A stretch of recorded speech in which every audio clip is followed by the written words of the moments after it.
Déjà, il faut savoir que si une météorite de la taille de la Tour Eiffel tombait sur la capitale, une boule de feu engloutirait littéralement la ville avec le 9.2, le 9.3 et le 9.4.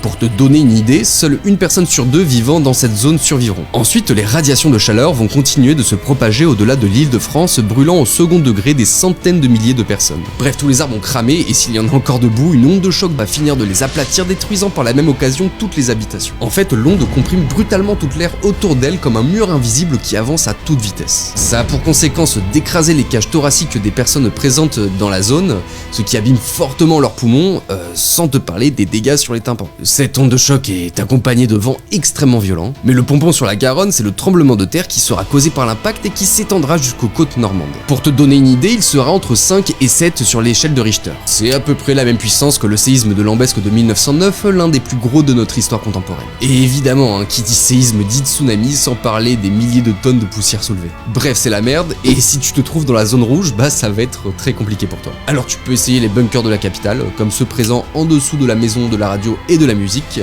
mais la croûte terrestre va littéralement se liquéfier, donc les chances de survie sont presque nulles. Maintenant, si tu te trouves ici, ça reste chaud, littéralement, mais tes chances de survie augmentent. En fait, il n'y a pas de secret, il va falloir se cacher dans un bâtiment très solide ou dans un sous-sol pour se protéger et des radiations de chaleur, et de l'onde de choc.